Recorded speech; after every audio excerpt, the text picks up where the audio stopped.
Now, when it comes to the stars of the web, they don't get much bigger and smaller than Lil Bub. She's second only to Grumpy Cat in the list of all-time cat clip YouTube views. Can count celebrities and even the First Lady as a fan. And as you can tell from these titles, she's right up there with Oprah.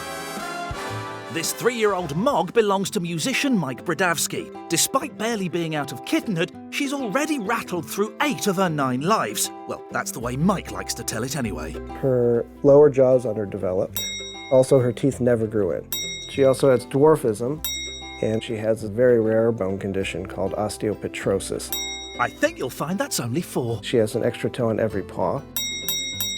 I suppose that'll do. She's a 1 in a billion chance. Realising Bub was a miracle Mog, Mike decided to upload some pictures of her on photo-blogging site Tumblr. Next thing he knew, she was an internet sensation. She had like this underground cult following.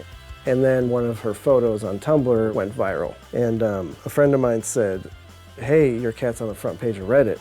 So Bub's photos topped trending site Reddit's front page, and her public couldn't get enough of her. So Mike set about making a few short films. The thing with Bub is she's Bub. You don't have to get too creative. It's like, let's do Bub Goes to the Park. She's very full of wonder.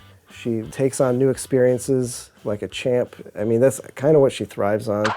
Since then, Bub has gone from strength to strength, even starring in her own documentary. Lil Bub and Friends premiered at New York's Tribeca Film Festival, which is run by the good fella himself. Robert De Niro said the thing he was looking forward to most is possibly meeting Lil Bub. It's one of my favorite Bub photos ever, and he's kind of has his tongue out, just so excited about it. That's the cat, not De Niro, obviously. With the world of cinema conquered, Bub had a quick snooze before setting her sights on the small screen. The Lil Bub Show was born, and a host of Hollywood stars clambered to be on it.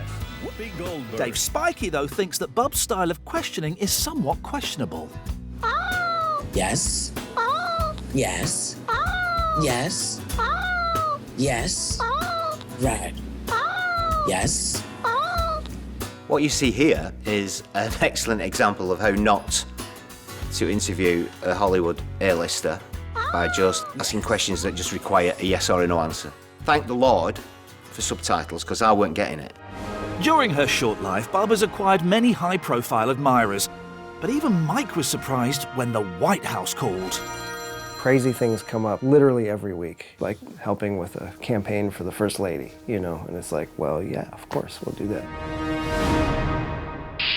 Now, contrary to popular opinion, the internet was actually invented so that people can dress their pets in costumes, film them, and share their mini masterpieces with the world. The creative pinnacle of which might be this clip, which went viral in 2014. Speak of the devil, and he shall appear. We both know I'm going to have to kill you now. Meet Bane Cat, a comic take on Batman The Dark Knight Rises, which became an internet sensation, notching up nearly 7 million views on YouTube. Oh yes! I was wondering what would break first. The hilarious spoof is the creation of LA-based pals Tyler, Evan and Rob. They came up with the idea when Tyler's Tom Hardy impression had them in stitches. Tyler starts doing the voices of Bane. Speak of the devil, and he shall appear. Yeah, exactly. Putting into my ideas. With the voice nailed, the boys set about casting their leading man. I reminded them, guys, I have a cat. And she was the obvious choice. Because cats are very malicious, you know, and you know what they're thinking. They always devise some sort of like rude plan, scheme to knock things over and cause havoc in the house. Feed me, then you'll have my permission to clean. Having searched all over the house to find their star, the boys set about turning Viva into Bane. But even putting a collar on a cat can be troublesome, so getting one to wear a pain-inhibiting, anesthetic-injecting mask was a real challenge. The way we got her to wear the mask initially was we put a little cat food inside there so she'd be eating it while we put the mask on. With all the elements in place, the boys started to shoot. However, things didn't always go smoothly. Viva! Get ready. Viva! Get ready. We're on Viva's time, so we have to get the shots when we can. Well, they do say don't work with children or cats hell-bent on world domination. Bane cat. If I was that cat and I wanted to intimidate Batman, I'd just bring the dead Robin in my mouth and go, you next. But how has the film's success affected its star? I think something's getting to her head. I think she's reading the YouTube comments. She's like, you want me to film? You want me to film? Yeah, I know. Yeah. But the boys need to keep Viva the Diva on side as they have numerous sequels in the pipeline. We're going all the way to episode 4. And this gives you power over me. You're gonna see new characters. One of them's maybe wearing black, I don't know. So with Batman himself probably making an appearance and the inclusion of Spielberg-ish action sequences, this film franchise could well be on its way to, well, if not world, then at least World Wide Web domination. I know Bane is intimidating and fearsome and terrifying, but I'll tell you this. You open a CD drawer next to him, you won't see him for dust. He'd Bane off. And from one cat swimming with sharks to another who thinks he is one. This is Max, and when he met his owner Helen, things got a little bit crazy. Meet Shark Cat.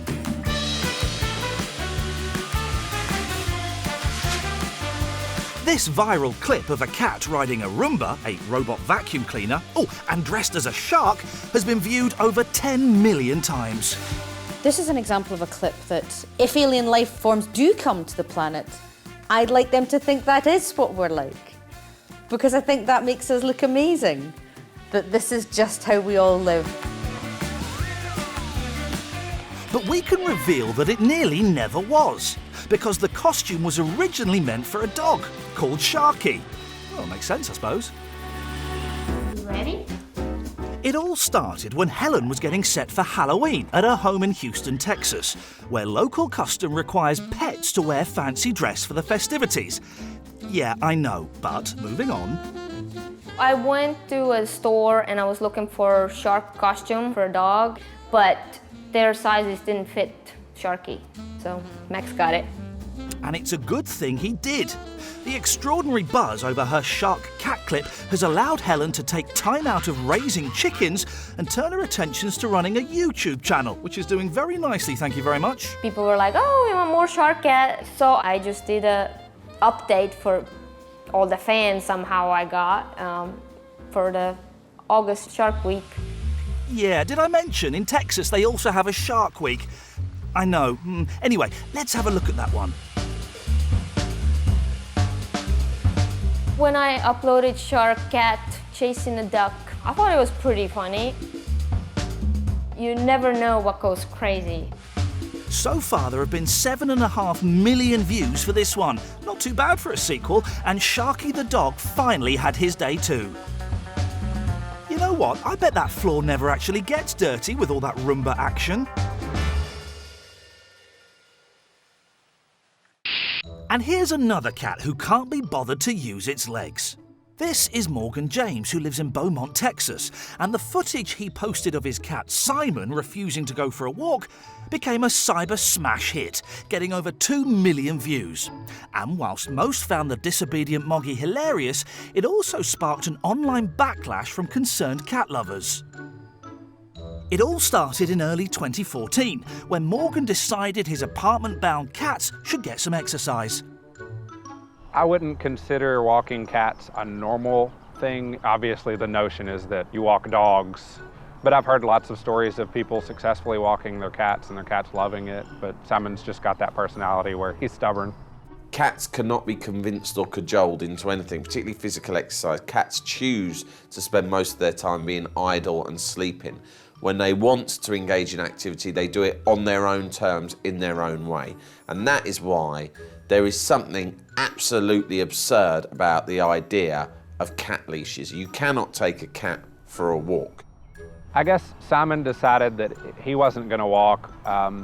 Then that's when he kind of just balled up and fell over and was like, all right, well, if you're not going to let me go where I want to go, then you're going to have to drag me.